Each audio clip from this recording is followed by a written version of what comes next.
Yo, what it do, man? It's you got Mail Man. We back at it again, man. The chocolate man himself, man. We back on here doing what we do, baby. Running our mouth and talking about it, man. Just giving our thoughts and our opinions on current situations, topics that happen in personal life, other people's life around the world, traveling, and all that good stuff. You know what I'm saying? We sharing this. And I want to talk about a topic, man. Some millions. We've been talking about some millions that I'm trying to get to. I don't have them yet, but I'm trying to get to. And God's will, I will get to the millions. I will get to the millions, y'all. I'm gonna get them, baby. But no, we're gonna talk about another guy that got to the millions, and him and his lawyer felt like they should have got more millions, but they end up getting less millions. I kind of understand it. I kind of don't. I want to know what y'all have done it or what y'all have not done it. Let me explain the situation to y'all, and then we're gonna talk about it, baby. Let's go ahead and look at this here and get into our topic of conversation here. All right. So this gentleman name is Owen. What is his name? Owen. What is his name? Da da da. Hold on, y'all. I gotta find his name. It's Owen something. Owen Diaz. Owen Diaz. Okay, that's his name. So Owen Diaz, a Lyft operator from 2015 to 2016, at the Tesla Fremont factory, was subject to racial hostile work environments. A federal jury found. However, the amount has been slashed. So he was supposed to. The jury awarded him $137 million. That's what the jury had awarded him. Okay, then the judge slashed it 98% from 137 million down to 15 million. That's what the judge slashed it down to. All right.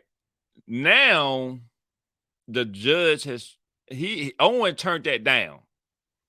Owen turned that 15 million down because from the 137 million that the jury had awarded him, and said, no, I would rather go back to court so I can get more money.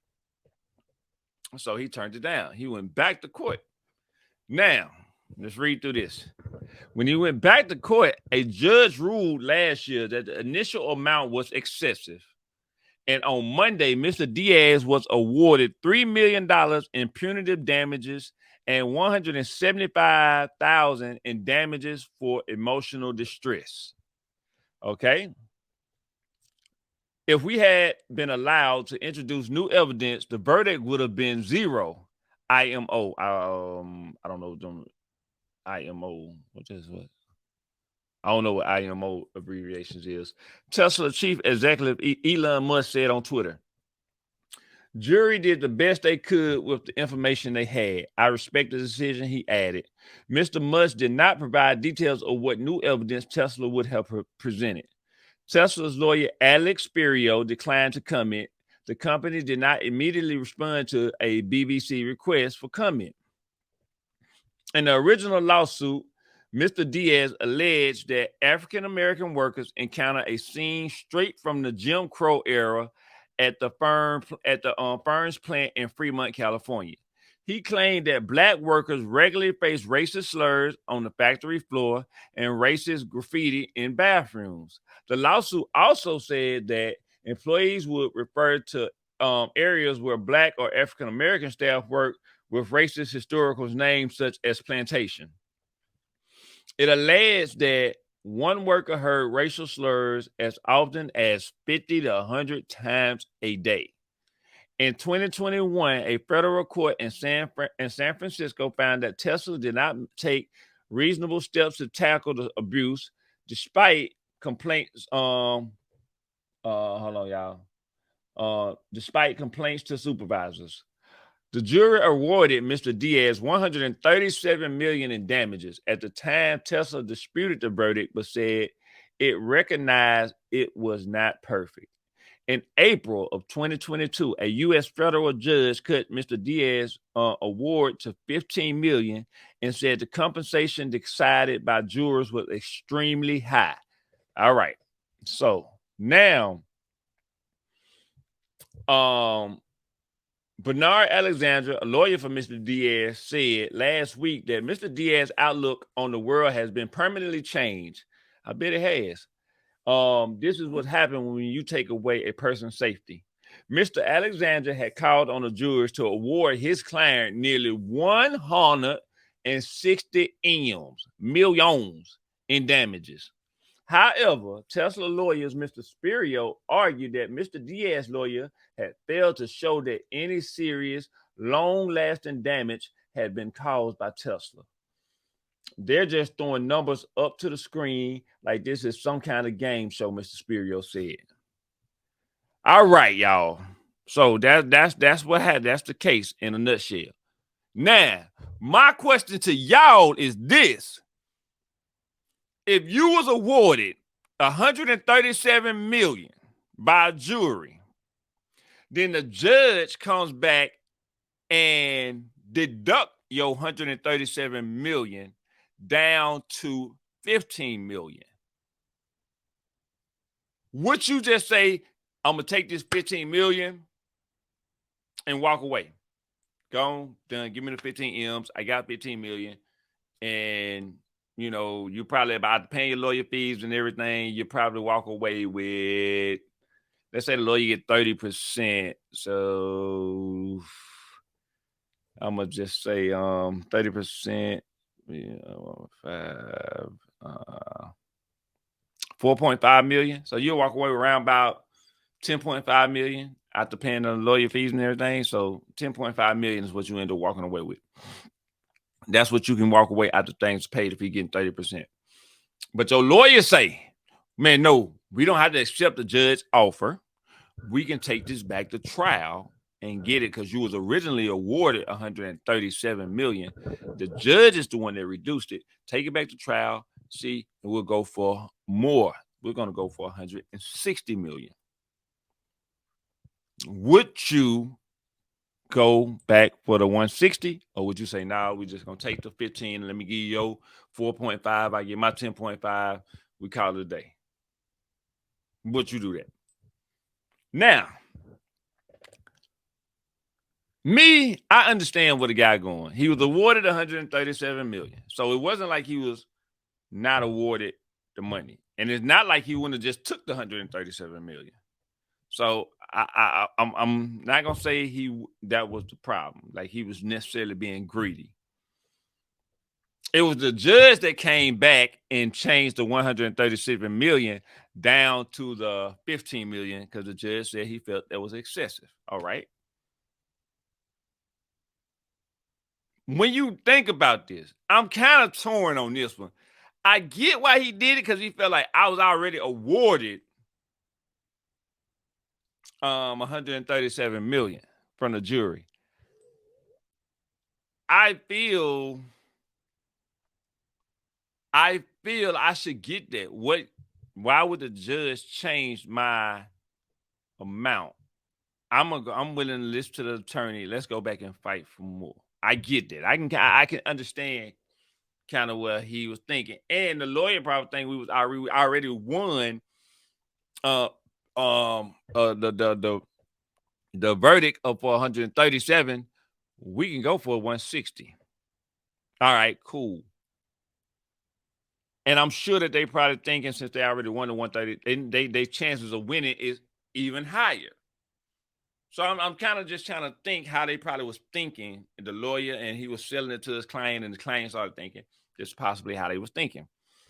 So it necessarily wasn't greedy. It was just saying, hey, if the judge had left it at the 137, cool, we wouldn't even be in here. But the judge, when it changed it, we're going to go back and we're going to fight to get this. But the only go back, and now in hindsight, you went back and fight, and you got not the 137, not the 160 you wanted, not the 137 the original jury goddamn awarded, not the 15 million that the judge reduced it to, but you got less. You got $3.2 million out of the deal. And then if you still got to get 30% up, you got to get, that means now out of that, you got to give, how much that is? You got to give your lawyer $960,000. You got to give them 960 grand out of your 3.2. Let's just say $1 million. So now you walking away with 2.2 M's when you could have been walking away with 10.5 M's after the lawyer pay. That's a tough one, man. Me, if it was me, this how I would have looked at it. I only worked at the company 1 year. Let's say that 1 year salary had been in San Francisco, 85,000. Even if I worked at that company for 10 years, I wouldn't have got 10.5 million.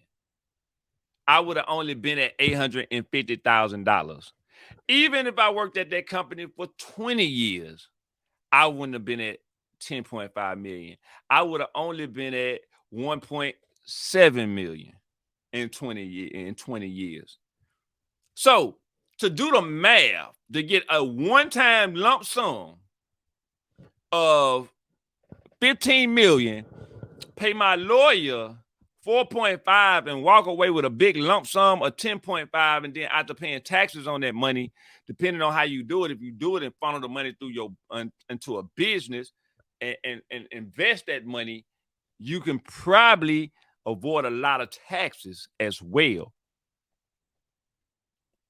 If you do things, see, people don't know, because if you try to keep the money, they're going to hit you at a 45% tax rate. And on your 45% tax rate, you're going to end up spending damn near half of your money is going into taxes. So that 10.5 would end up going to, that 10.5 would end up shrinking down to almost 5.2 or maybe not exactly 5.2. It would be maybe 5.7, something. It'll be somewhere in there, but you'll shrink down to that if you kept it in your personal name, because Uncle Sam saying, give me, come on, I see you got it, give me, come on, I need my piece. They saying give me. So, but if you're smart, you take that money. Once you get that money, you funnel that money into your business, and I'll take that money and just invest it. Invest. You do your right investments. When tax come time the next season, you got write-offs, and your write-offs because that money was funneled into an investment into a business, so you didn't necessarily made it. So that's what I would do to keep the majority of my money. So I would have took it. That's how I would have looked at it, because like I said, in 20 years, you only would have did 1.7, but you're getting 10.5 and a lump sum payout. A lump sum is way better than 20 years to wait for 1.7. That's my thought process on it. What would y'all have did? Would y'all felt like, since you deserved it and you originally got 115, 137, you are deserved the right, because you're not asking for what nobody didn't award you. The jury, that's who awarded you. The judge went back and changed that. Now, let me throw this in. If I don't know what evidence they had to make him change, but depending on how strong of the evidence that he had, if the evidence had been superbly strong to make me gamble that way, I might would have gambled. It all depends on the evidence that we're fighting with. I made my assumption to take it based off what I'm giving right now, but I don't know what all the evidence that was in front of him to weigh each option. What would y'all have done, man? She got Mail Mann. All I need y'all to do is donate, subscribe to my I Am Mail Mann website, $15 a month, baby. Now, y'all ain't got to do 10 million, just $15 a month. That's all I ask. And y'all can also donate to the Cash App if y'all enjoying the content. Donate to the Cash App. I Am Mail Mann, baby, right there at the bottom of your screen.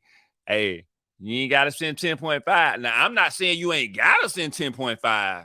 Don't get that twisted. I'm not saying you don't, because trust me, if you want to send 10.5, I am not going to be mad at you. We're not going to complain. I'm not going to go back. I'm not going to say, if you want to send 1 million, I'm not going to complain. Just go in there, I Am Mail Mann, and put that IAMMAILMANN, I Am Mail Mann in there, and send that 10.5.